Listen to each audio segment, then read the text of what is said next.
하나님 아버지, 율법과 죄에 대한 로마서의 말씀이 무슨 말인지 깨닫기가 어려워도 이 말씀으로 종교개혁이 일어났고, 이 말씀으로 교회가 새로워졌고, 이 말씀으로 시대가 살아나고 많은 사람이 구원을 얻고 살아났음을 깨닫게 하여 주시옵소서.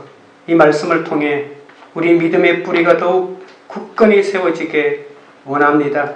오늘도 말씀하여 주옵소서. 예수님의 이름으로 기도드립니다. 아멘. 제가 20살 무렵에 동네 한복판에서 친구들과 길을 가고 있었는데 동네 과수원을 하는 한 형이 느닷없이 달려들어 제 따귀를 때리는 것입니다. 그러면서 하는 말이 한 번만 더 자기 과수원에 와서 서리를 하면 가만두지 않겠다고 온갖 혈기를 품으면서 불같이 화를 냈습니다. 내가 자기 과수원에 서리하러 왔다가 자기한테 들켜서 도망치는 것을 자기가 보았다는 것입니다. 저는 순식간에 당한 일이라 멍하니 서 있기만 했죠. 그리고 변명 한마디도 못하고 그냥 물끄러미 그 형이 떠나가는 것을 보고만 있었습니다. 제가 어제 일이었거든요, 그것이. 근데 제가 그날 부산에 서면에 있는 그 영광도서라고 하는 서점에 가서 책을 사왔거든요. 그때 영광도서에는 책을 사면 책 옆에다가 이렇게 날짜를 찍어줘요. 그 책이 집에 있고, 영수증도 있고.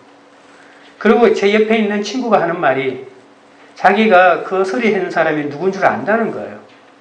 우리보다 나이 1살 많은 동네 형인데 어제 그 가수원에 서리하러 갔다가 들켜서 도망갔다고 막 자랑삼아 얘기하는 걸 들었다는 거예요.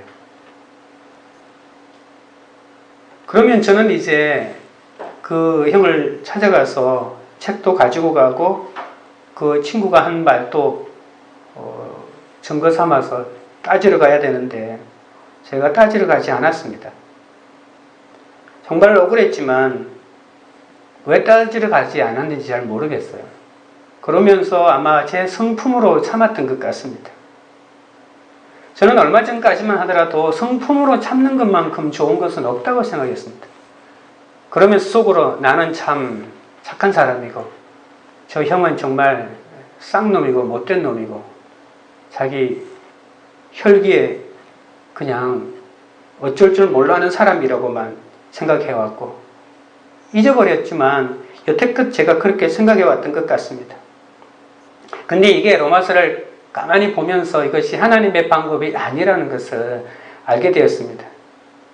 내게 일어나는 어떤 사건도 말씀으로 해석해야 되고 그 말씀으로 물론 퍼센테이지로는 제가 부족한 게 제가 잘못한 게 한 1%밖에 없다 하더라도 내 잘못을 찾아내야 되는데 그냥 내 성품으로 찾아내버리고 나는 착한 사람, 선한 사람이 되어버리고 그 형은 못된 사람이 되어버리고 이렇게 지나가 버린 것 같은데 그것이 하나님의 방법이 아니라는 것입니다. 나는 의롭고 옳고 저놈은 나쁜 사람이라고 하는 것이 하나님의 방법이 아니거든요.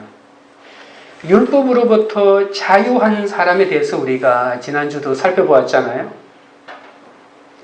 그 사람은 더는 사망의 열매를 맺지 않고 하나님을 위하여 열매를 맺는다고 했습니다. 예수 믿는 사람이 보여줄 수 있는 최고의 선은 저처럼 내 성품으로 참는 것이 아닙니다. 율법에 자유로운 사람은 율법에서 벗어나서 말씀으로 내 죄를 보고 회개하는 데까지 가야 합니다. 그러니까 도저히 나는 정말 억울하고 내 잘못은 하나도 없고 무조건 상대방이 잘못했다고 하는 그 순간에도 내 죄를 보는 것이 하나님의 방법이라는 것입니다. 왜 그렇게 해야 될까요? 하나님의 목적은 나에게 잘못을 범한 그 사람의 회개가 하나님의 목적이니까 그렇습니다. 영의 새로운 것으로 하나님을 섬기는 은혜가 무엇인지 오늘 본문을 통해서 조금 더 살펴보도록 하겠습니다. 첫째로 율법은 죄가 아닙니다라고 하는 7절을 살펴보겠습니다.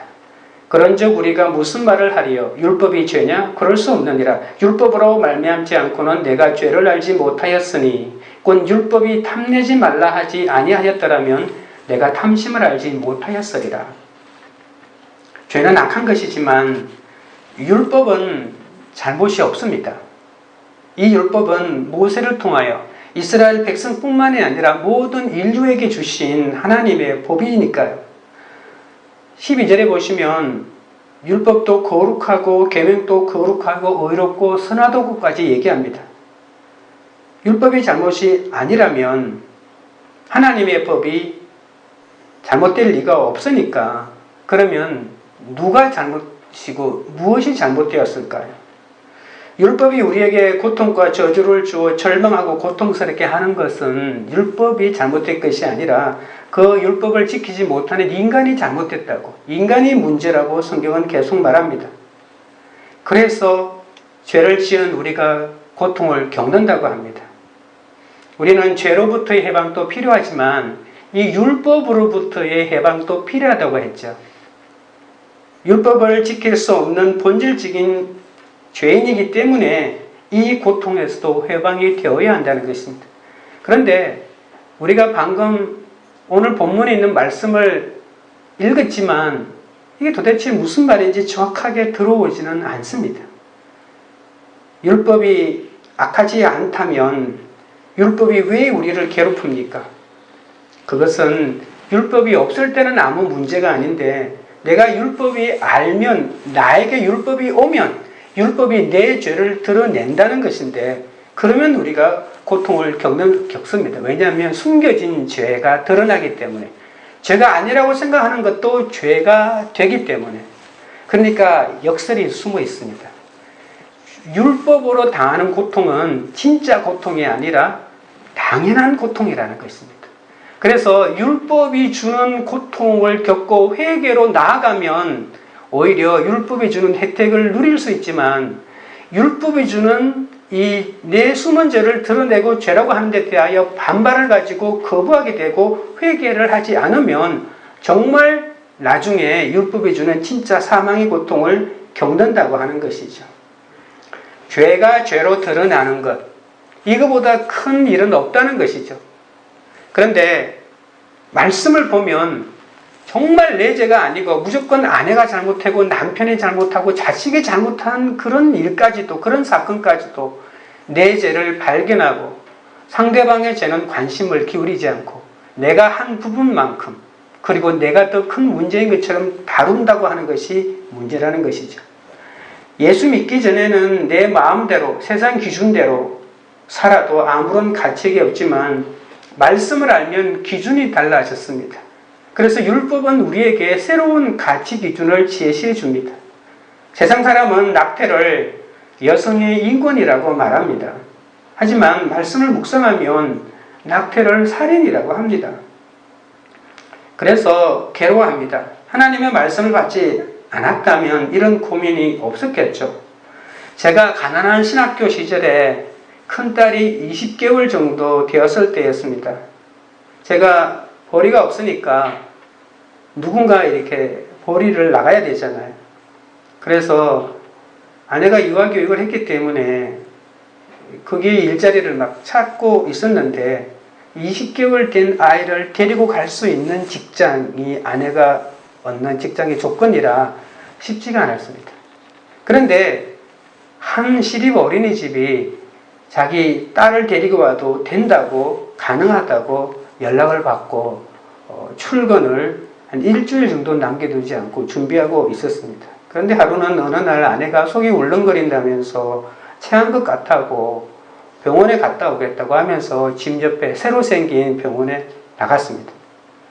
병원에 갔다 온 아내가 하는 말이 의사의 권유로 조영제를 먹고 엑스레이 촬영을 했다는 거예요. 위에 무슨 이상이 있는지.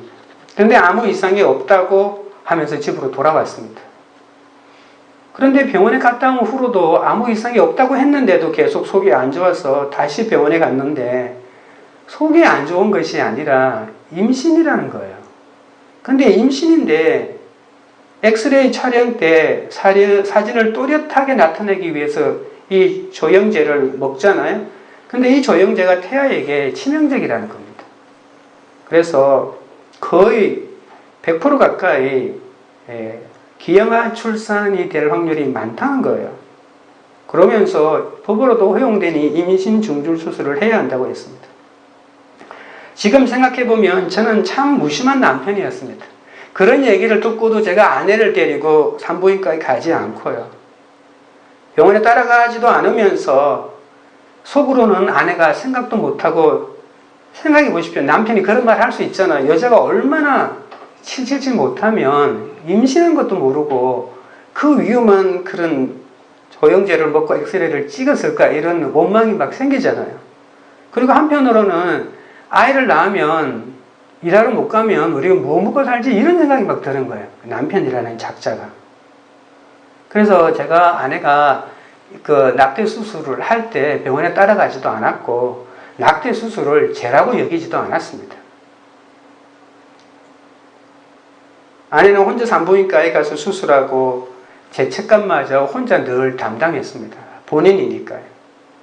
그러니까 낙태 수술을 하는 그 과정이 아이를 낳는 것처럼 조리를 해야 된다고 하더라고요. 근데 저는 아내에게 별로 관심도 기울이지 않았습니다. 그리고 법에서 허용하는 수준이니 이 낙태는 죄가 아니라고만 생각하고 잊어버리고 살았죠. 근데 요즘은 계속 살면서 그것이 하나님의 말씀의 기준에서 생명을 버린 거라고 하는 생각이 자꾸 들더라고요. 물론 지금 다시 그런 상황이 와도 저는 어떻게 판단할지 모르겠지만, 그렇다고 해서 내 상황이 아무리 공고하다고 해서 하나님의 말씀의 기준에 의해서 그것이 살인이라는 것이 감해지지는 않는 것 같습니다. 말씀이 아니면 누가 낙태를 살인죄라고 말할까요? 끝으로만 간음하지 않으면 된다고 말하고요. 속으로 간음하는 것은 아무 문제 삼지 않습니다. 끝으로만 살인하지 않으면 아무리 속으로 정오하고 죽이고 싶도록 미워해도 상관하지 않습니다. 그러나 성경은 여자를 보고 음욕을 품고 형제를 미워하는 자마다 살인하고 간음한 자라고 말하고 있거든요. 율법은 내가 죄라고 인정하지 않았던 것까지 언급합니다. 듣지 않았으면 몰라도 말씀을 들은 후로는 갈등할 수밖에 없습니다. 남의 것을 빼앗으며 힘이 정의라고 소리치고요. 동물의 세계처럼 약한 동물을 잡아먹어도 아무도 뭐라고 하지 않습니다. 이것이 세상이라고 이렇게 얘기합니다. 힘 있는 사람들이 돈과 권력으로 자기 보호막을 쳐놓고 종이라고 하면서 그 안에서 안심하며 살아갑니다. 과연 이것이 하나님의 정의일까요? 율법에 죽어 자유하면 아예 율법이 필요 없다고 생각하는 사람들이 있습니다. 율법을 알아야 죄를 알고, 죄를 알 때 복음을 이해하잖아요. 죄는 표적을 빗나갔다는 뜻이죠. 하나님의 가르침에서 어긋났다는 것입니다. 그런데 그 정도가 아무리 사소한 것일지라도 말씀에서 지나치면 죄가 된다는 것입니다. 그 대표적인 것을 오늘 본문에서는 탐심이라고 얘기합니다. 탐심은 내 마음에서 일어나는 내적 죄입니다. 내가 탐심을 가졌는지 사람은 잘 모릅니다. 10계명을 보면 첫 번째 계명부터 9번째 계명까지는 거의 외적인 죄를 말한다고 볼 수가 있죠. 10번째는 탐내지 말라고 하는 이 내면적인 죄를 말하는 거죠. 비중이 약해서 10번째 계명이 아닙니다. 하나님 앞에 다른 신을 섬기고 하나님 외에 다른 신을 섬기고 안식일을 어기고 부모를 공경하지 않고 살인하고 도둑질하고 간음하는 모든 죄가 이 탐심에서 비롯된다는 것이죠. 탐심이 없으면 살인하거나 간음할 일이, 도둑질을 할 일이 생기지 않습니다. 심리학자들은 탐심은 죄가 아니라고 얘기합니다. 탐심을 영어로 좀 더 고급스러운 표현으로 옮길 수도 있습니다. 인간 내적의 어떤 갈망 정도로도 바꿀 수 있는 단어잖아요. 인간에게 있는 자연스러운 욕구라고 합니다. 끝으로 드러나는 도둑질이나 살인만 죄라고 합니다. 그러니 탐심이 죄라는 것을 누가 깨달을 수 있겠습니까? 율법은 외적인 행동과 언어로는 나타나지 않을지라도 내 속에 있는 탐심이 죄라는 것을 알려줍니다. 제가 방금 말한 이 율법은 예수님이 가르친 말씀까지 포함하는 좀 포괄적인, 복음하고 반대되는 율법으로만 생각하지 마시고 말씀 전체를 다 포함하는 것이라고 이해하시면 좀 더 좋습니다. 육신과 죄와 율법과 죽음은 뗄래야 뗄 수 없는 관계입니다. 육신은 죄의 도구이고 죄는 율법을 통해 드러나고 그 결과는 죽음이잖아요. 적용 질문 드립니다. 예수님을 믿고 죄사함을 받았으니 율법은 안 지켜도 되고 마음 놓고 죄를 지어도 된다고 오해하고 있지는 않습니까? 말씀을 알아갈수록 전에는 죄인 줄 몰랐던 죄를 깨닫게 되고 그래서 회개할 죄가 더 많아지는 것을 경험하십니까? 둘째는 죄는 살아나고 나는 죽었습니다. 본문에 있는 말씀이지만 죄는 살아나고 나는 죽었다라고 하는 것이 참 이해되지 않는 말씀이기도 합니다. 8절 보겠습니다.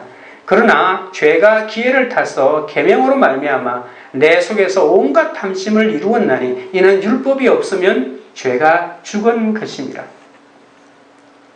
율법이 없으면 죄가 죽고 율법이 있으면 죄가 살아나니까 우리가 잘못된 독서에 의하면 이 율법은 안 좋은 것이구나. 죄는 죽는 것이 좋으니까 이렇게 생각할 수가 있는데 반대로 생각하셔야 됩니다. 죄 때문에 고민하는 것은 법을 지키지 못하는 모든 사람의 고통입니다. 그런데 율법이 오기 전에는 탐욕이 그렇게 심각한 것이 아니죠. 죄가 일상이 되어버린 세상에서는 탐욕은 진리나 정의처럼 당연하게 여깁니다. 일종의 죄가 문화가 되어버린 거죠.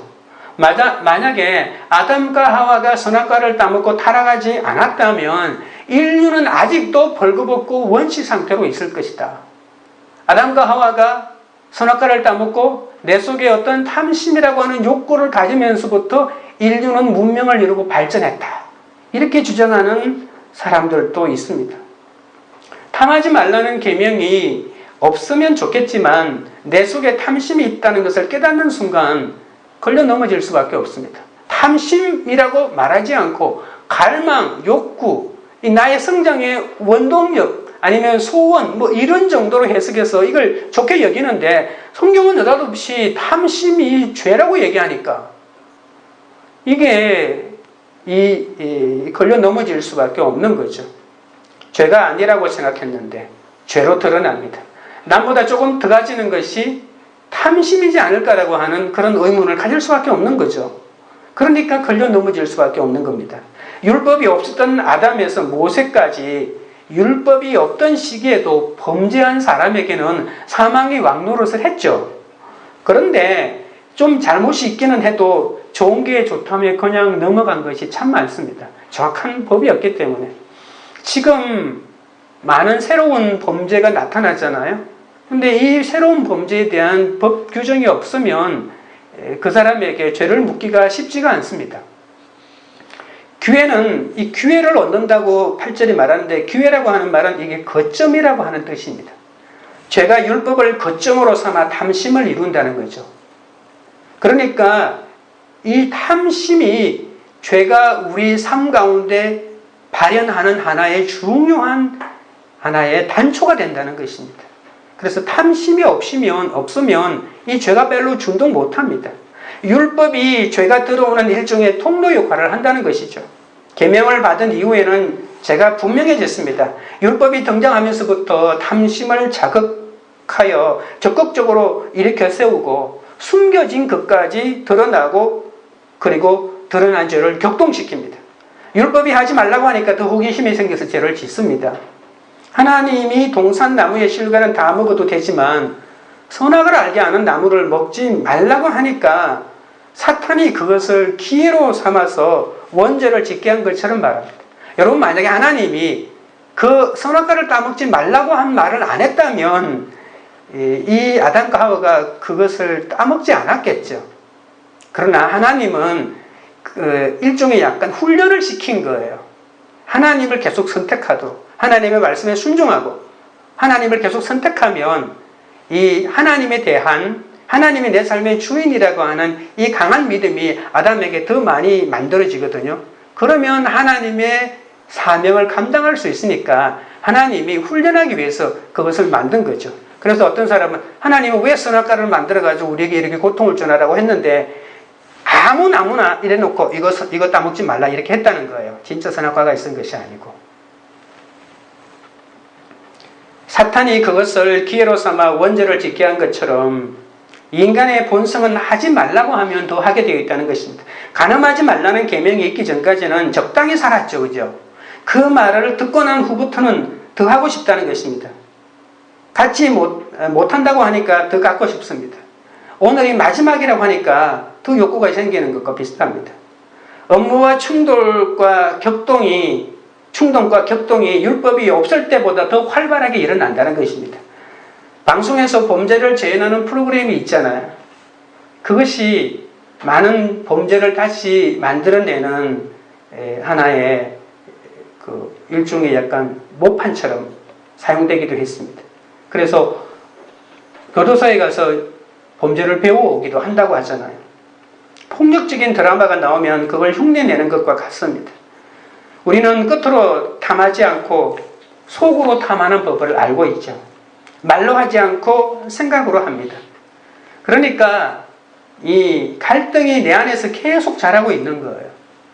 탐심을 숨길 때는 적당히 가장하지만 일단 자기의 본질이 드러나면 막 가기 시작합니다.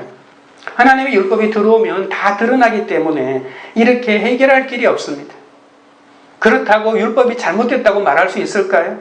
그렇지 않다는 것입니다. 율법은 단지 거점이 됐을 뿐 이미 내 속에 있는 이 탐심이라고 하는 죄성이 더 활활 불태웠다고 하는 것이죠. 슬그머니 뿌리내린 탐심을 율법이 막 휘저 놓았다는 것입니다. 포도즙에 찌꺼기가 가라앉아 있을 때는 잘 모르다가 흔들면 전체가 다 찌꺼기로 가득 차는 것과 마찬가지 원리입니다. 9절입니다. 전에 율법을 깨닫지 못했을 때에는 내가 살았더니 계명이 이름에 죄는 살아나고 나는 죽었도다. 아까 말했던 부분입니다. 죄는 살아나고 나는 죽었도다. 법을 몰라 죄의식이 없으면 내 뜻대로 살아갑니다. 법이 없으니 죄가 형성되지 않는 거죠. 계명이 이르면 죄가 살아나고 내가 죽었다고 합니다. 죄가 무엇인지를 알게 되자 죄의식이 생기고 내 힘으로는 율법을 지킬 수 없다는 것을 알게 되고요. 그래서 죄는 살아나고 나는 죽는다는 것입니다. 여러분 이것을 이해하시면 됩니다. 죄는 살아나고 나는 죽으면 일종의 절망이잖아요. 그런데 이 죄를 해결할 수 있는 어떤 문제 해결이 이루어지면 죄가 드러나고 나는 죽는 것이 전혀 문제가 되지 않는다는 것입니다. 그래서 예수가 없다라고 하는 가정하에 죄는 살아나고 나는 죽는다고 하는 이 문구가 사도 바울이 말했다면 우리 모두는 절망인데 예수 그리스도의 십자가가 있다는 전제를 두고 이 말씀을 해석하면 죄가 살아났다고 하는 말은 죄가 다 내 앞에서 드러났다는 거죠. 죄가 드러나면 예수 그리스도 십자가로 그 죄를 처리할 수 있으니까 죄가 살아나고 나는 죽는다고 하는 것이 오히려 죄를 정리할 수 있는 너무나도 좋은 기회이기 때문에 율법이 그런 역할을 해준다는 거예요. 예수 그리스도가 나타나지 않았을 때는 이 계명은 사람을 죽이는 것이었어요. 죄를 알려 주기는 하지만 해결해 줄 수는 없으니까. 그런데 이제는 달라졌어요. 예수 그리스도의 십자가로 죄를 해결해 줄 수 있는 모든 환경이 조성되었으니까 죄가 드러나고 살아나는 것 자체가 잘못된 것이 아니라는 것입니다. 동물처럼 살던 인간이 도덕과 양심의 법을 갖게 되면 삶의 질이 달라집니다. 본능대로 살던 사람이 양심의 법이 살아나면 처음에는 갈등이 생기겠죠. 동물처럼 살다가 양심의 법을 살려고 하니까 갈등이 생기겠지만 그 갈등이 오히려 제대로 된 삶을 살기 위한 하나의 방편이 된다는 것입니다. 하나님의 법이 생기면 그 법을 지킬 수 없는 현실을 알고 자신의 연약함에 실망하지만 이 자신에 대한 절망이 없이는 예수를 제대로 믿을 수 없다는 것입니다. 내 성품으로 모든 것을 해결할 수 있다고 할 때는 아직까지도 뭔가를 제대로 못 깨달은 사람입니다. 그래서 내 성품으로 그래서 결국은 내 의를 자랑하고 내 성품을 자랑하게 되죠. 근데 속에는 안 그래요. 속에는 죽이고 나만 옳고 모두 다 틀리고 그러니까 위선적인 사람이 될 수밖에 없는 현실입니다. 노력하면 할수록 이룰 수 없는 좌절감, 선을 행할수록 오만하고 무리한 이기적인 인간 본연의 내면을 보게 됩니다. 나 자신을 통해서 보게 되잖아요. 의롭게 살지 못하는 사람들은 죄책감이 들어도 그 좌절감이 크지 않습니다. 이왕 이래서 하는 것 뭐 이렇게 하면서 대충 삽니다. 그러나 도덕과 양심에 예민하고 착한 일을 하고 의로운 일을 열심히 하는 사람들은 하나님의 법을 알게 되면 충격을 받습니다. 선을 행하면서도 내 스스로 나에게 나는 위선자야라고 하는 소리가 절로 나옵니다. 교회에서 하는 행동과 내 속에 있는 생각이 다르니까 나는 위선자라고 하는 소리가 다른 사람이 아니라 내 자신 속에서 그런 소리가 나오는 겁니다. 구제를 하고 남을 도와주면서도 나는 혹시 오만한 자가 아닐까라고 하는 이러한 스스로의 느낌을 지울 수가 없는 것입니다. 다른 사람들은 착하다고 칭찬합니다. 다. 그러나 나는 행복하지 않습니다. 또 다른 위선이 나 자신 속에 있다는 것을 알기 때문입니다. 사도 바울은 유대인 중에 유대인이고 율법으로는 흠이 없다라고 이렇게까지 말하는 사람이잖아요. 사도 바울은 예수 믿는 사람들을 핍박할 때는 이런 자신에 대해서 잘 몰랐습니다. 자신이 너무나도 의로운 사람이었어요. 열심히 특심이고 모든 동료들보다도 뛰어났다고 이렇게 얘기하잖아요. 정의를 부르짖고 실천하는 사람은 남을 정죄하고 판단하기 때문에 자신이 의롭고 정의로운 줄 착각할 때가 많이 있습니다. 끝으로는 간음하고 살인하고 부정한 일을 저지르지 않아도 자신도 모르게 끝으로 그런 일을 한 사람을 엄청나게 정죄하고 심판하는 마음으로 완전 똘똘 뭉쳐 있습니다. 그런 사람일수록 마음에 평화가 없습니다.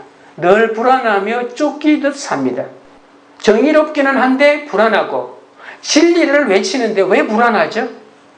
하지만 예수님을 만나고 계명이 그에게 이르니까 너무나도 무서운 죄책감이 바울에게 몰려들었습니다.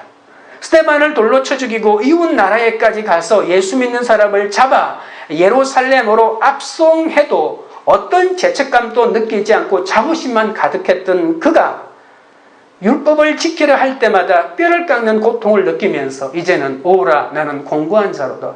누가 나를 이 사망의 몸에서 건져내려라고 고백하는 것입니다. 한 지성인의 정직한 고백이죠. 복음을 전하는 기독교 역사상 가장 위대한 인물이라고 누구도 동의하는 인물이지 않습니까? 그런데 하나님 앞에 서면 설수록 이런 좌절감을 느낀다는 것이죠. 나는 선을 행하고 싶은데 선을 행할 능력이 없구나. 어쩌면 이렇게 나는 좌절된 인간이냐. 어쩌면 이렇게 거꾸로 된 인간이냐고 고민합니다. 나중에는 나는 죄인 중에 괴수구나라고 이렇게 고백합니다. 율법은 자신의 모습을 적나라한 모습에서 가공할 만한 자기죄를 보게 합니다. 그러니까 예수 그리스도를 만나고 난 다음에도 계속 습관적으로 죄를 짓는 것이 아니라 오히려 말씀의 은혜 가운데 깊이 들어가서 내가 정말 절망적인 인간이라는 것을 깨달으면 깨달을수록 하나님의 은혜를 더 크게 느낀다는 것입니다. 사람들은 존경과 칭찬과 신앙이 좋다는 말을 하지만 내면은 하나님의 율법을 지킬 수 없는 좌절감, 하나님의 법을 따를 수 없는 좌절감, 애쓰면 애쓸수록 고통을 느끼는 자신을 발견할 수밖에 없습니다. 이것이 사도 바울의 고백이요. 오늘날 믿음대로 살고자 하는 성도들의 동일한 고통이기도 합니다. 이것은 죄를 지음으로써 받는 고통보다는 어떤 면에서는 더 큰 고통이라고 할 수 있습니다. 눈에 보이거나 나타나지는 않습니다. 그러나 예수님도 적당하게 믿고 죄도 적당하게 짓는 사람에게는 큰 고민이 아니겠지만 좀 의롭게 살면 살수록 진리대로 살려고 하면 할수록 자신이 더 부끄러워지는 거죠. 죄가 살아나고 내가 죽으려면 하나님의 은혜가 있어야 합니다. 아무리 율법을 읽고 알아도 계명으로 나에게 하나씩 알려주지 않으면 죄가 무엇인지 내 죄가 얼마나 큰지 알아서 내가 죽을 수 없습니다. 큐티를 통해서 죄를 본다는 것은 대부분 부부 사이나 자식 사이나 아니면 공동체의 어떤 사람과의 관계 속에서 죄를 아는 거기 때문에 다 예수 믿는 사람끼리 죄를 지으면 얼마나 크게 죄를 짓겠습니까? 그런데 아내에게 남편에게 화를 하나 내고도 그것이 마음에 늘 이렇게 담겨 있는 거죠. 그러면 퍼센테이지로 50대 50, 49대 51 이 정도인데 조금 더 하는 수도 있겠지만 그런 사이에서 다른 사람과의 관계 속에서 계속 내 죄를 보는 것이 참 쉽지 않을 수도 있습니다.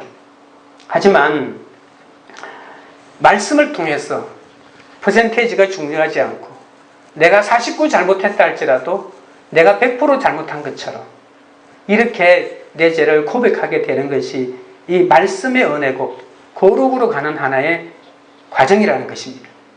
죄가 무엇인지 내 죄가 얼마나 큰지 알아서 내가 죽을 수 없습니다. 성경을 읽을수록 내 속에 가공할 만한 죄를 보아야 하는데 바리새인처럼 성경을 지식으로 알면 죄를 볼 수 없다는 것입니다. 그래서 말씀을 깊이 묵상을 해야 됩니다. 우리는 언제까지 말씀 읽으라고만 얘기할 건가요? 말씀 읽는 것은 거의 기본이에요. 이제 말씀 읽는 단계는 지나가야 합니다. 모든 교회가 묵상의 과정으로 깊이 들어가는데 아직까지도 말씀 읽으라고 소리치는 교회가 있습니다. 죄에 참을 수 없는 유혹을 이기기 위해서는 먼저 성적인 자극으로부터 눈을 떼야겠죠. 특히 남성들인 경우에는 그런 경우가 많습니다. 성적인 이 본능은 보는 데서부터 시작하기 때문에 습관적으로라도 안 보는 훈련을 해야 되고, 안 보는 훈련을 6주간 하니까 효과가 있었다고 하는 실험 결과도 있기도 합니다. 왜냐하면 죄를 행동으로 옮기는 통로가 눈이기 때문에 그렇습니다. 그래서 의지적으로 눈으로 보는 것을 피하려고 하는 것이 효과가 있을 수가 있습니다. 하지만 근본적으로 하나님의 은혜, 그리스도의 은혜가 없으면 아무리 습관을 끊고 온갖 프로그램을 다 동원해도 죄에서 벗어나는 것은 일시적입니다. 이 유혹은 이겼다 하더라도 저 유혹은 어떻게 할 겁니까? 유혹의 종류가 얼마나 많습니까? 사람마다 다 죄의 제목이 다 달라요. 나는 이 전공이고 죄의 전공이 다 다르다는 것이죠. 어떤 사람에게는 여자가 전혀 내 시험 유혹의 대상이 아닌데도 어떤 사람에게는 물질의 유혹의 대상이 될 수도 있고, 사람마다 다 전공 과목이 다르니까 하나 문제 해결했다고 해서 또다시 나에게는 수많은 종류가 있기 때문에 이 인간적인 프로그램을 가지고 이 죄 문제를 해결할 수 없고, 그리스도의 은혜가 기본적으로 있어야 합니다. 안목의 정욕을 끊고 나면 이생의 자랑이 틈을 타고, 이생의 자랑을 내려놓으면 육신의 정욕이 훅 하고 들어오는 것이죠. 죄를 회개하고 죽었던 내가 자꾸만 되살아오는 겁니다. 10절입니다. 생명에 이르게 할 그 계명이 내게 대하여 도리어 사망에 이르게 하는 것이 되었도다. 사람이 계명 앞에 있으면 허물과 죄로 죽었던 인간의 본성과 또 율법을 지킬 수 없는 인간의 죄성이 치밀하게 드러납니다. 성령 받은 자는 이것이 참 죽을 노릇입니다. 율법은 그리스도께서 오시기 전까지 주인 하나님의 법이고 그리스도의 그림자고 또 그리스도에게로 가는 하나의 인도자이잖아요. 이것이 어떻게 나에게 사망이 될 수가 있냐는 겁니다. 이것이 율법을 지키려는 사람의 고통이요 절망입니다. 그러면 우리는 어떻게 해야 할까요? 율법을 완성하시고 하나님의 모든 요구를 완벽하게 십자가에서 이루신 예수 그리스도 앞에 가는 수밖에 없습니다. 십자가에서 피 흘려 돌아가신 예수님께서 그 율법을 완성하셨기 때문에 그 은혜 안에 들어가면 우리의 죄는 다 용서받습니다. 그리스도 안에 있어야만 율법에서 자유를 얻습니다. 법과 정의를 외친다고 나라가 바로 서지 않습니다. 은혜 안에서 그리스도에게로 가야 합니다. 정의를 말하지 않고 은혜를 말하면 불의가 판을 치는데 그거 별로 좋은 방법 아닌 것 같다고 말하지만 은혜를 부르짖어야 오히려 정의가 완성됩니다. 연약하고 부족한 인간들이 예수 그리스도의 은혜로 옷을 입어야 의가 완성됩니다. 여러분, 대장금이라는 드라마를 아십니까? 수락관에서 음식을 만드는 궁녀인 장금이는 부모님을 잃은 이후에 자신을 아버지처럼 보살펴 주었던 강덕구라고 하는 사람이 드라마에 나옵니다. 강덕구가 보급한 식재료 때문에 왕자인 원자가 탈이 났다는 누명을 쓰고 의금부에 끌려가 곤욕을 치르는 장면이 있습니다. 장금이는 자기 아버지 같은 강덕구의 누명을 벗기기 위해서 마비를 일으킨 식재료를 찾기 위해서 모든 식재료를 찾아 자신이 직접 먹어보기 시작합니다. 그러다가 자기 몸이 마비되는 고통을 감수하면서까지 그 음식을 찾아내죠. 그래서 강덕구의 누명을 벗깁니다. 음식에는 아무 문제가 없다고. 장금이는 신속한 치료를 받아 다리 마비는 풀렸지만 이 절대 미각을 자랑하던 이 미각을 잃어버리게 되는 큰 위기를 당합니다. 미각을 잃어버린 수락관 상궁이 궁에 있을 필요가 없잖아요. 그래서 궁에서 쫓겨나기 일보 직전에 봉침을 통해서 잃었던 미각을 회복하고 수락관에 남게 됩니다. 음식 만드는 사람에게 미각을 잃어버린다는 것은 작곡가나 가수가 청력을 잃는 것과 같습니다. 마찬가지로 영적인 사람, 저처럼 이렇게 말씀을 전하는 사람이 죄에 대해서 민감하지 못하면 그것은 끝장난 것입니다. 죄에 대한 민감한 감각이 사라지면 죄책도 없고 편하고 좋을 것 같죠. 양심이 평안하니까, 죄에 대한 공격이 없으니까. 내 속에 죄를 품고도 죄인 줄 모르는 죄에 둔감한 것보다 위험한 것이 목사에게 어디 있겠습니까? 그래서 결국은 내 영이 타락해져 물질에, 권력에, 명예에 매몰되고 이 교회가 이 새 속의 한가운데로 빨려 들어가는 것이지 않습니까? 죄는 말하지 말고 은혜만 말합시다. 좋죠. 죄를 말하기 좋은 사람이 어디 있겠습니까? 죄가 우리 속에 요동치고 있는데 죄가 없다고 할 수 있겠습니까? 죄가 요동치고 있는데요. 죄 없다라고 해서 진짜 죄가 없어지면 얼마나 좋겠습니까? 그렇게 해서 죄가 사라지지 않는다니까요. 죄가 안 사라지면 성도의 신앙의 성장이 없거든요. 좋은 게 좋다고 계속 축복만 얘기하면 얼마나 좋겠습니까? 죄 고백하라고. 우리도 우리 집에서 가정 예배 드릴 때 이제 둘째, 셋째하고 예배 드릴 때가 많이 있는데 늘 매일 묻는 질문이 오늘 지은 죄를 회개하라고 엇박 지릅니다.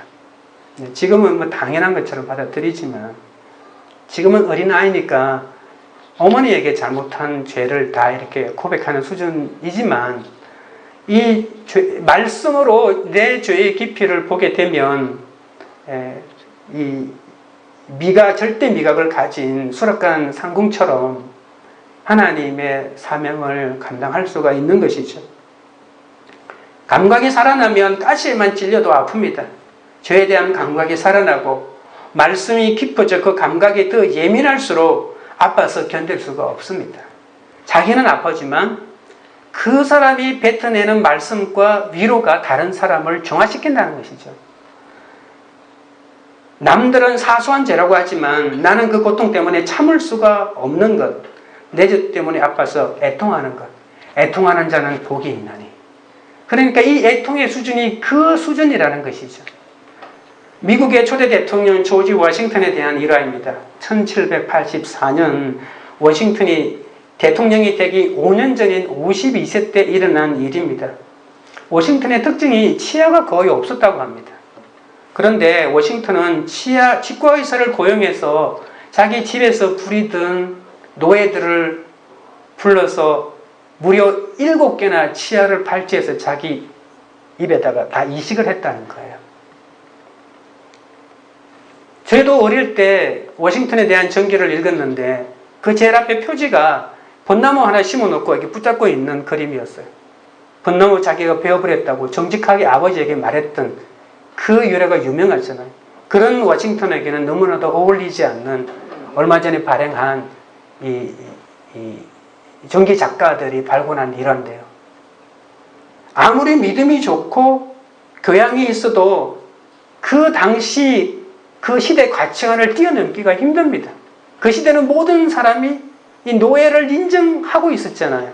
그렇게 마음 놓고 자기 집에서 부리는 종처럼 부렸기 때문에 이 세상 가치를 벗어나기 힘들다는 것입니다. 우리도 예수를 믿지 않으면 모든 세상 사람들이 다 자기 애인 한 명씩 두고 살아가는데 무슨 그냥 한번 바람 피운 것이 죄냐고 말할 수 있고 또 크게 엇박 지를 수 있습니다. 아니 집에서 자라면 내가 왜 바람을 피워 이런 소리 안 하겠어요? 그러니까 이 세상 시대 가치가 이 성경 말씀의 절대로 기준에 못 미친다는 것입니다.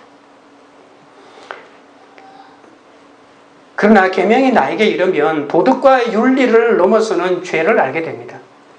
그 당시 노예가 법적으로는 주인의 소유물이라고 해도 나와 동등한 인격체라는 것을 안다면 그 누구도 함부로 그 노예라고 해서 생미를 9개나 뽑아가지고 자기 이에 이식할 수는 없겠죠. 내 위치에서 이 정도는 해도 된다고 생각했을지 모릅니다. 이처럼 율법의 기능을 모르면 죄도 알 수 없고 아무리 죄를 저질러도 죄인지도 모릅니다. 음욕을 품고 간음하고 살인해도 그게 죄인 줄도 모릅니다. 세상 많은 사람 다 이렇게 하니까 모든 드라마에 다 보여주니까 그 죄가 자신도 모르게 자신도 남도 고통스럽게 한다는 걸 왜 모를까요? 그러다가 계명에 이르면 그것이 얼마나 무서운 죄인지 비로소 알고 죽을 만큼의 고통을 느끼는 거죠. 생명에 이르는 율법이 도리어 사망에 이르게 했다는 말은 무슨 뜻일까요?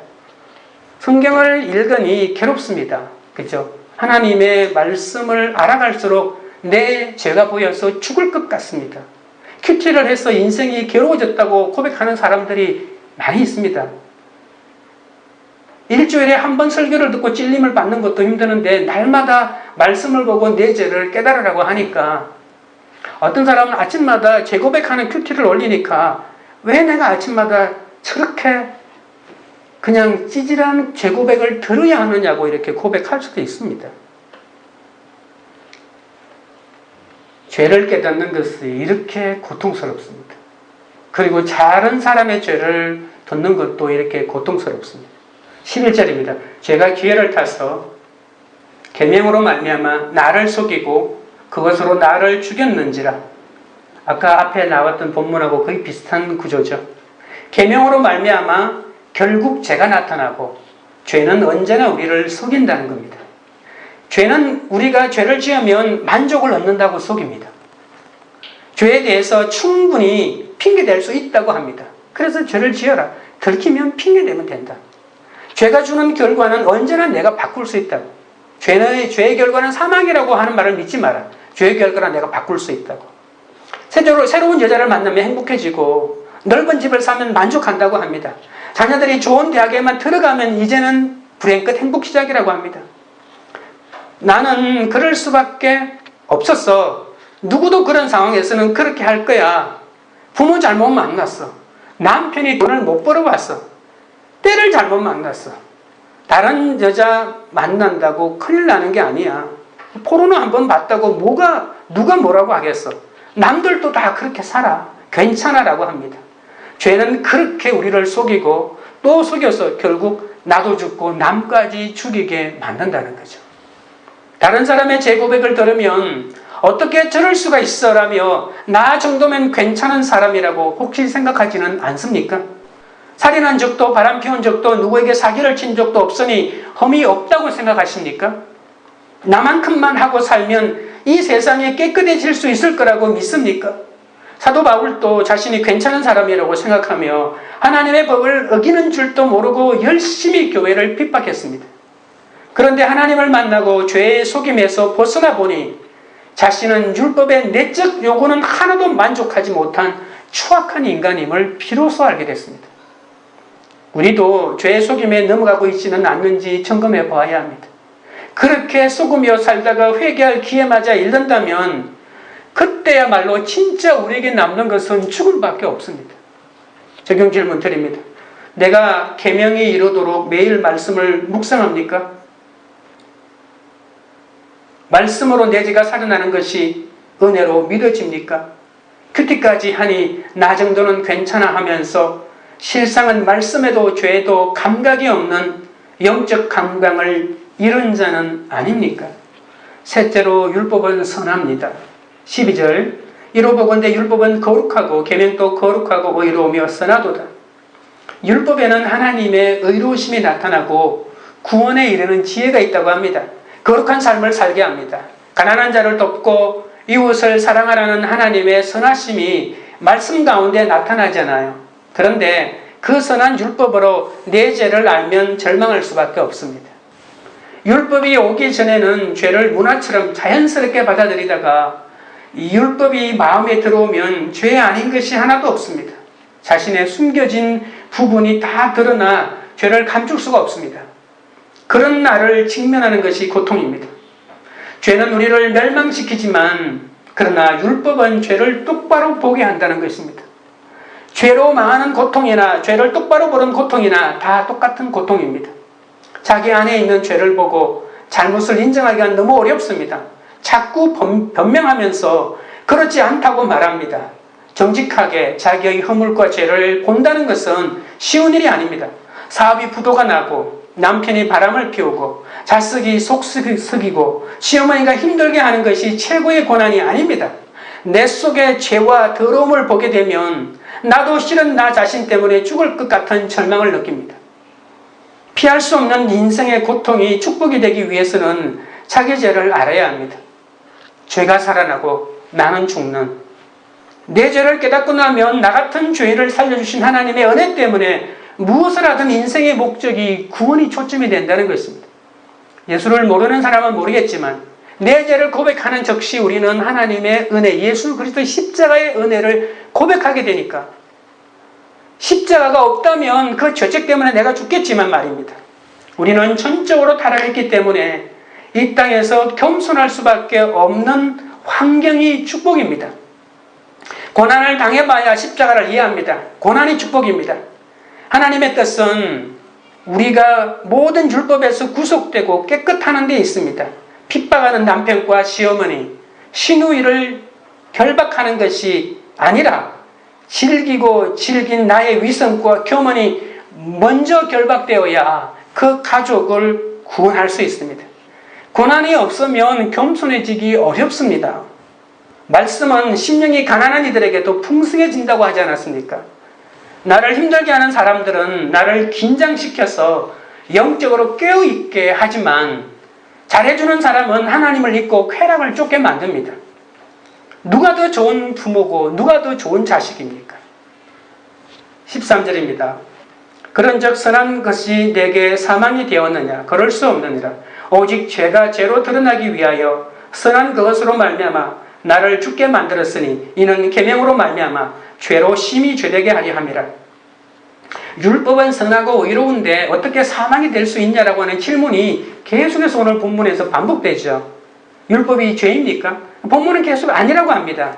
율법에는 죄가 없다고 합니다. 율법은 죄가 죄로 드러나게 할 뿐, 죄로 심히 죄되게 할 뿐, 율법은 고맙고 선한 것입니다. 죄가 드러나고 그 죄를 인정하게 하는 것이 너무나도 힘들지만 그것을 인정하는 것만이 살 길이라는 겁니다. 나로 하여금 죄를 깨닫게 해주는 게 이 세상에 어떤 책이 나로 하여금 죄를 깨닫게 해줍니까? 죄를 깨닫기가 얼마나 어려운데요. 그것을 인정하는 것도 얼마나 어려운데요. 그런데 그것을 인정하는 것만이 살 길이거든요. 그 어려운 내 죄를 보게 해주는 율법이야말로 얼마나 고마운 존재입니까? 이 말씀이 아니고 세상에 어떤 책이 내 죄를 깨닫게 해줍니까? 내가 잘못이 더 적은데도 내 잘못이 크다고 그렇게 내 죄를 보게 해주냐 말입니다. 얼마나 고마운 존재입니까? 속에 감춘 죄를 드러내는 율법은 죄가 없습니다. 율법은 내가 살 수 있는 길을 가르쳐 주는 것 뿐입니다. 율법이 없으면 없는 대로 쉽게 살 수 있지만 그 결과는 영원한 죽음입니다. 그렇기 때문에 죄를 숨기면 안 됩니다. 드러내서 치우고 없애야 합니다. 율법은 숨기는 죄를 나타냅니다. 죄를 다 드러내면 얼마나 추하고 더럽고 기가 막힙니까? 율법이 아무리 죄를 드러낸다고 하여도 율법이 우리를 구원할 수는 없습니다. 율법은 딱 거기까지입니다. 그래서 율법만 강조해서는 안 됩니다. 우리가 자녀들의 삶을 일일이 옳고 그름으로 알려주어도 자녀들의 삶이 변합니까? 배우자의 작은 버릇 하나 고치지 못합니다. 날마다 끊임없이 식구들의 잘못을 지적하면 오히려 정죄만 할 뿐입니다. 율법은 나의 잘못된 모습만을 가르쳐주기 때문에 율법 안에 들어가면 절망밖에 없습니다. 그렇기 때문에 죄가 드러난 다음에는 다음 단계로 가야 합니다. 예수님이 필요합니다. 죄만 드러나고 죄 용서해 줄 예수님이 없다는 그것이야말로 절대 절망입니다. 그러나 우리에겐 예수 그리스도가 계십니다. 그래서 내가 죄인인 것을 인정하는 것이 은혜요 축복입니다. 죄를 인정하지 않는 사람에게 어떻게 구원이 있겠습니까? 건강한 자에게는 의인이 필요 없지만 불치병으로 죽어가는 나에게 치료자 예수님이 절대로 필요하지 않겠습니까? 예수님이 아니면 길이 없습니다. 생명공학을 연구하고 머나먼 우주를 탐험하고 깊고 깊은 심해를 살펴보아도 자신의 마음을 모르는 것이 인간입니다. 10길 물속은 알아도 한 길 사람의 마음은 모른다고 했습니다. 율법을 바르게 안다는 것은 내가 얼마나 죄인인지 알고 내가 얼마나 불쌍한 존재인지를 깨닫는 것입니다. 율법을 통해 내가 아무것도 할 수 없는 것을 알고 어린이가 엄마 품으로 파고드는 것처럼 예수님 품으로, 주님 품으로 십자가 앞으로 나가는 것이 은혜입니다. 원 메시지라고 하는 우리들 교회에서 펴낸 책이 있습니다. 그 책에 실린 한 사람의 목장 보고서에 실린 내용입니다. 갑자기 친구가 와서 때리는데 이유를 몰랐다고 한다. 참고 그냥 맞았다고 한다. 너무 화가 났지만 그 자리에서 맞받아치면 자신이 하나님의 자녀답게 지내겠다고 다짐한 것들이 물거품이 되는 것 같아서 그냥 맞았다. 그리고 나서 학생부에 불려갔는데 친구가 그동안 자신의 말투에 기분이 나빴다가 그것이 쌓여서 폭발했다는 이야기를 들었다. 그동안 부모님께 말투가 좋지 못하다는 지적을 받았지만 고치지 않았는데 이 사건을 통해 자신의 말투를 고치게 하시려고 주신 일이라는 생각이 들었다. 이 기회로 말투를 고쳐야겠다는 생각을 하게 되었고 자신의 혈기를 다스리게 되어서 감사하다고 했다. 아이는 자기에게 일어난 사건을 통하여 다른 사람은 알지 못하는 자신의 연약함을 보았다. 끝으로 보면 가해자와 피해자이고 학교 폭력 사건일 뿐이다. 그러나 이 아이는 자기가 그동안 잘 몰랐고 중요하게 생각하지 못했던, 그래서 고치지 못했던 말투와 혈기가 있었음을 깨닫았다고 했다. 그리고 그것을 가지고 하나님께 나아갔다. 중학생인지 고등학생인지는 모르겠어요. 아마 이 목자가 이 나눔에서 이걸 얘기하는 걸 그대로 기록해서 보고서에 올린 내용입니다. 말씀으로 산다는 것은 이런 것입니다. 바람 피운 배우자가 가해자이고 사기를 친 사람이 가해자인 세상에서 예수님을 믿는 나는 다르게 생각한다는 것입니다. 나를 힘들게 하고 아프게 한 그 사람은 나쁜 사람이 아니라 오히려 나를 예수님께로 더 가까이 가도록 만들어준 사람입니다. 나의 구원을 위한 공로자라는 것입니다. 완전히 다른 가치관입니다. 그러므로 다른 사람 탓하고 미워하고 저주하는 데 시간을 허비하지 말아야 합니다. 끝도로 화를 내며 미워하는 것도 문제지만 속으로 나를 끝까지 옳다면서 속으로 나쁜 놈이라고 미워하는 것이 더 큰 문제입니다. 제가 20살 무렵에 당했던 그 사건은 내가 그때 큐티를 제대로 배웠다면 내 죄를 보는 기회로 삼았을 텐데 지금까지도 내가 옳고 그놈은 나쁜 놈이다. 그렇게 생각하고 살았잖아요. 내 성품으로 이 사건을 해결할 수 있다고 생각했고요. 그래서 하나님의 은혜로 내 죄를 보는데 그만큼 둔할 수밖에 없었고 그 영적인 둔감이 여기까지 오지 않았습니까?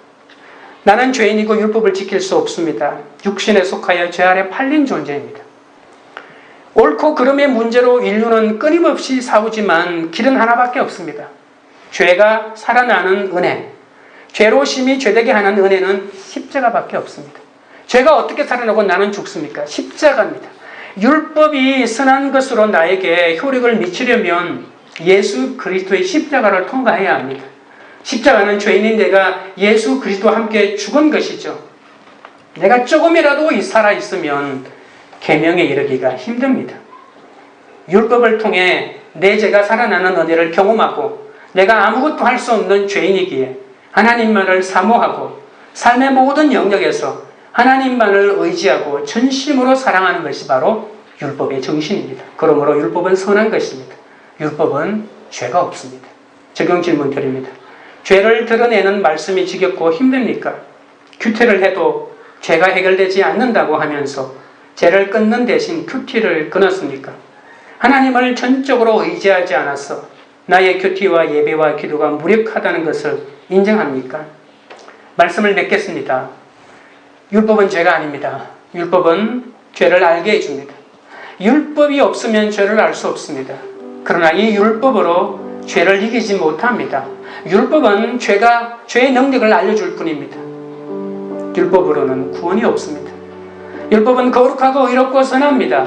생명에 이르게 하는 율법은 죄가 살아나고 내가 죽는 계명입니다. 죄가 살아나는 은혜를 우리가 알아야 합니다. 내가 죽고 죄가 살아나는 은혜, 죄로 심히 죄되게 하는 은혜, 그래서 내가 100% 죄인인 것을 고백하는 것입니다. 십자가의 사랑으로만 율법이 완성됩니다.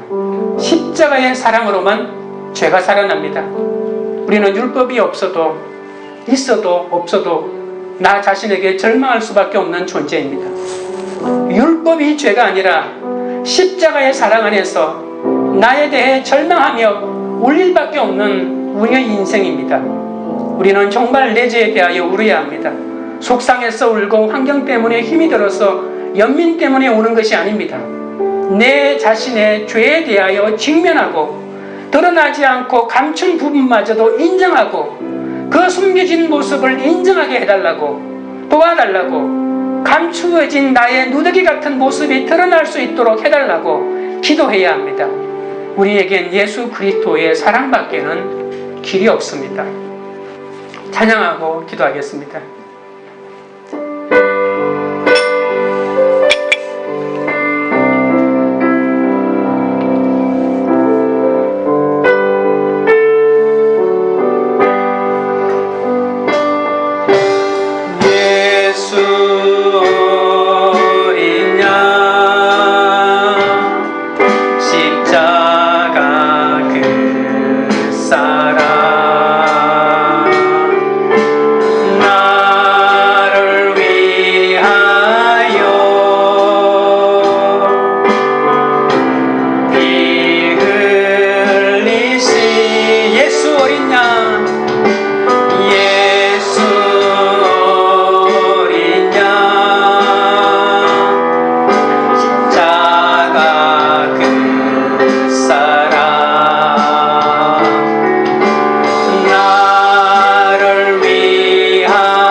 주를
사랑 나 따라갑니다.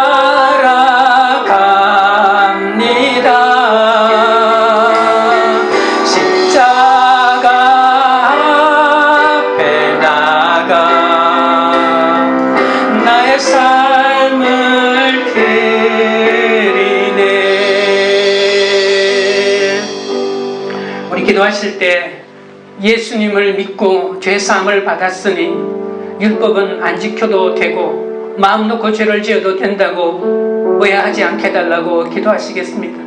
말씀은 알아갈수록 전에는 죄인 줄 몰랐던 죄를 깨닫게 되어 회개할 죄가 더 많아지는 것이 오히려 은혜임을 알게 해달라고 기도하겠습니다. 내가 계명이 이루도록 매일 말씀을 묵상하고 말씀으로 내 죄가 살아나는 것이 은혜로 믿게 해달라고 기도하고, 큐티까지 하니 나 정도는 괜찮아 라고 하면서 실상은 말씀에도 죄에도 감각이 없는 영적 감각을 잃은 자가 되지 않도록 해달라고 기도하겠습니다. 죄를 드러내는 말씀이 지겹고 힘들어도 큐티를 해도 죄가 해결되지 않는다고 하면서 죄를 끊는 대신 큐티를 끊지 않게 해달라고 기도하고, 하나님을 전적으로 의지하지 않았어 나의 큐티와 예배와 기도가 무력하다는 것을 인정하고 말씀 묵상에 열심을 낼 수 있도록 기도하는 주의 세 번 부른 다음에 기도하며 나아가겠습니다. 주여 주여 주여. 거룩하신 하나님 아버지여, 예수님을 믿고 죄사함을 받았으나 율법을 안 지켜도 되고 마음 놓고 죄를 지어도 된다는 생각이 내 마음에 있습니다. 말씀을 알아갈수록 전에는 죄인 줄 몰랐던 죄를 깨닫게 되어 회개할 죄가 더 많아지는 것이 은혜임을 깨닫게 하여 주시옵소서. 내가 계명에 이르도록 매일 말씀을 묵상하게 하시고 말씀으로 내 죄가 살아나는 것이 은혜임을 알게 하여 주시옵소서. 그렇게까지 하니 나 정도는 괜찮다라고 하면서 말씀에도 죄에도 감각이 없는 영적 감각을 잃어버린 자가 되지 않도록 도와주시고, 죄를 드러내는 말씀이 지겹고 힘들어도 큐티를 해도 죄가 해결되지 않는다고 하면서 죄를 끊는 대신 큐티를 끊지 않도록 하나님 은혜를 더하여 주시고, 하나님을 전적으로 의지하지 않아서 나의 큐티와 예배와 기도가 무력한 것을 인정하고 말씀 묵상에 더 열심을 낼 수 있도록 주여 붙잡아 주시고 불쌍히 여겨 주시옵소서. 아버지 하나님, 믿음으로 의롭다함을 얻어 우리가 이제는 죄와 율법에 대해 자유하다고 하시니 율법은 쓸데없는 것인가 하는 의문이 들 때가 많이 있습니다. 죄를 짓지 말라는 율법으로 도리어 죄에 대한 호기심이 생겨 죄가 기회를 타고 내 속에 탐심을 이루는 것을 얼마나 많은지 모릅니다. 내가 알고 있는 율법으로 내 죄를 합리화하고 율법을 알면 아는 만큼 교만해져서 나도 속고 남도 속이고 있사오니 주여 불쌍히 여겨 주옵소서. 율법은 죄가 아니고 선한 것이라고 하십니다. 율법으로 죄가 살아나고 내가 죽는 것이 진정 살아나는 길임을 말씀해 주셨습니다. 나 자신을 직면하고 죄를 보는 것이 얼마나 큰 고통인지, 마치 죽을 것 같은 고통이지만 하나님의 계명이 나에게 도달하자 숨어있던 내 죄가 하나씩 살아나고 참 회개에 이르게 하시오니 주여, 죄로 심히 죄되게 하는 이것이야말로 하나님의 은혜임을 고백합니다. 지나온 세월을 돌이켜보면 눈과 손으로 지은 죄가 얼마나 많은지 감히 하늘에 얼굴을 둘 수 없습니다. 무교의 주의가 진리인 양, 양심이 살아있는 청년의 고뇌인 것처럼 수많은 사람에게 상처를 준 것을 용서하여 주옵소서. 내게 주신 소중한 시간을 허비하고 내 정욕대로 사용했고, 주님이 맡겨주신 가족이 내 사역의 현장인 줄도 모르고 내 삶에 필요한 디딤돌인 줄로만 알고 그렇게 여겼습니다. 주님이 주신 생명을 가벼이 여기고 낮게도 서슴지 않은 죄를 주여 용서하여 주옵소서. 지나온 자국마다 죄밖에 없사오니 주여 불쌍히 여겨 주옵소서. 만나는 사람마다 죄를 지었고 나에게는 한 톨에 선한 것도 없습니다. 사도 바울이 자신을 죄인 중에 괴수라고 했는데 저는 감히 무엇으로 나의 죄를 크기를 고백해야 하겠습니까? 살아갈수록 말씀을 통해서 내 죄가 낱낱이 드러나서 주님 앞에 죄송한 것밖에 없습니다.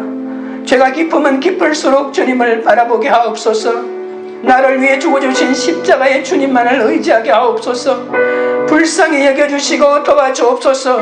우리의 가정과 교회와 공동체마다 하나님의 계명이 이르러서 죄가 살고 내가 죽는 은혜를 허락하여 주옵소서. 그 죄 때문에 통하며 날마다 순간마다 주님을 사랑한다고 고백하기 원하오니 율법으로도 어떤 지식으로도 능력으로도 끊을 수 없는 죄를 주님을 사랑함으로 끊기를 원하오니 주여 은혜를 내려 주옵소서. 관계 우리들 교회가 죄를 드러내는 말씀이 지겹고 힘들어하지 않게 하옵소서.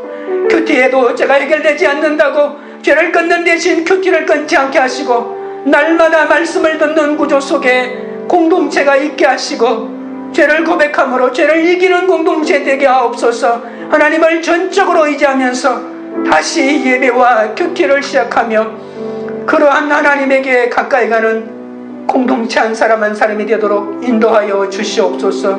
모든 말씀을 예수님의 이름으로 기도드립니다. 아멘.